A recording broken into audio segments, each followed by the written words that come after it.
kicked up.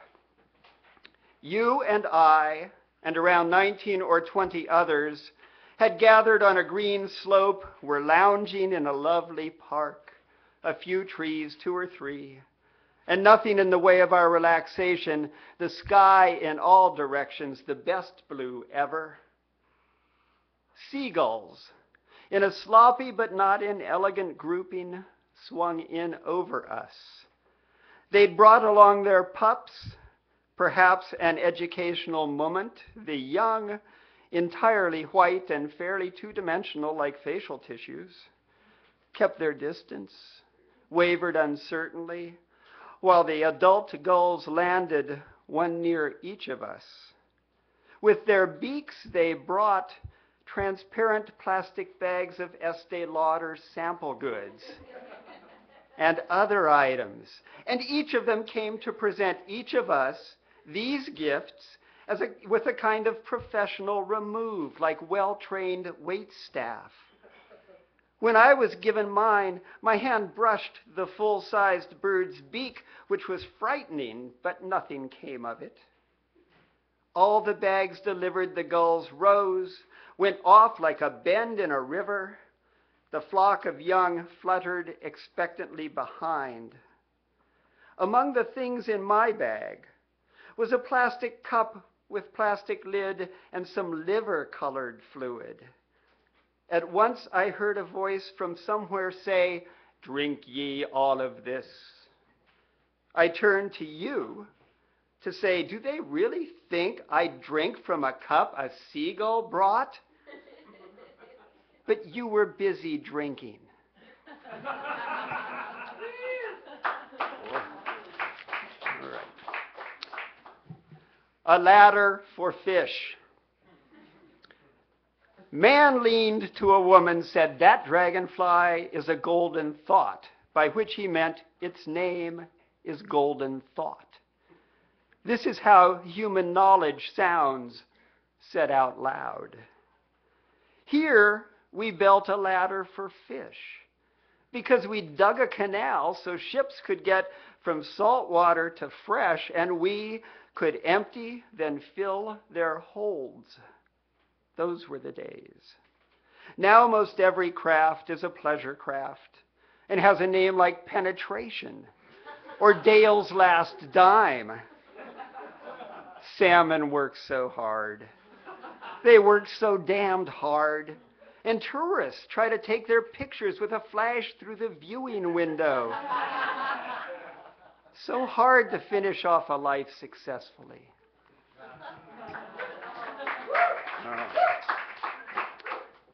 Some short while ago, this last spring, my wife's and my car got stolen, and we decided not to replace it and are happy not owning a car. However, seriously, it's way better. But you walk, and when you walk, there are other people that own cars, and they drive them. And that's a trouble. Here, for instance, 50th and Sunnyside.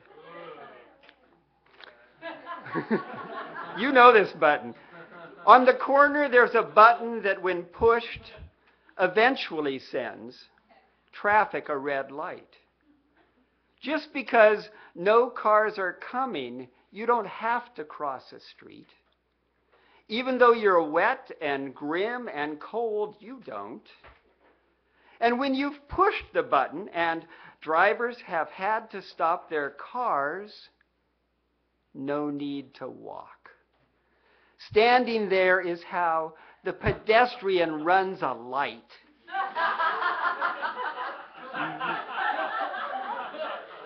Raise your hands like you've got a length of rope, which is the universal symbol for, excuse my failure to act correctly.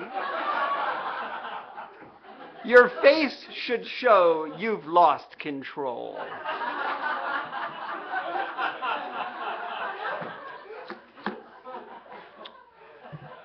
Little Jonesy. My Fabergé Chihuahua Little Jonesy is now kept in an urn. And sometimes just for fun, I make like he's mascara. Mine to wear to church on Sunday. Solemn there with little Jonesy, who did not care a whit for Christ.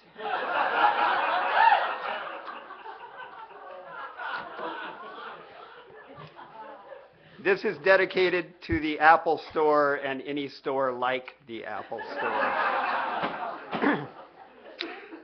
Child in electronics. Maybe someone's looking for the little girl I'm looking at. Sunflower hat, colorless patch of floor. She is a wireless device sitting where the designer meant her to. Tiny table and tiny screen. A lily pad and a frog that has pixels in the place of teeth. Is this a fairy tale? And if so, does it end well? Don't I hear you saying, please say yes?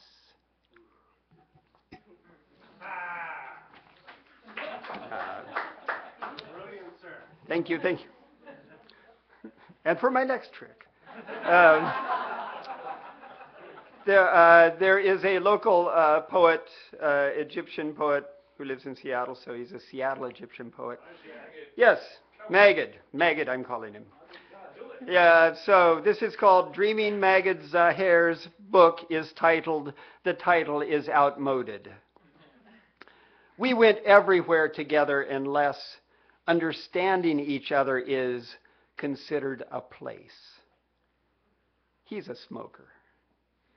I understood Tahrir Square and its relationship to getting a message across and to keeping the suppression visible, but I understood the basketball game between Seattle U and the UW in a more nuanced fashion. The title is Outmoded is one ideal title. I read the papers starting with the sports section. And this is the last poem I will read, and in a way it goes out to somebody here named Jay. And it was, so I am a Mariners fan, as was part of my feverish introduction. I won't show, but I'm wearing a Mariners t-shirt, but we'll keep it at that. So this was written last February, for those of you who are actually paying attention to the Mariners. It's called Casper Wells, as healthy as he's ever been. It is seriously good. Leaves have begun uncrimping from the flowering currant's riverish wood. Yes, the smallest mental picture of spring, right there, inside a 40-degree morning. And baseball players undress in Arizona. The team physicians test their senses for wrecks and perfections. Management has let this be known. Casper Wells is as healthy as he's ever been.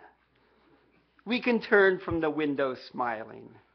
We can step happy out the door today. Thank you very much.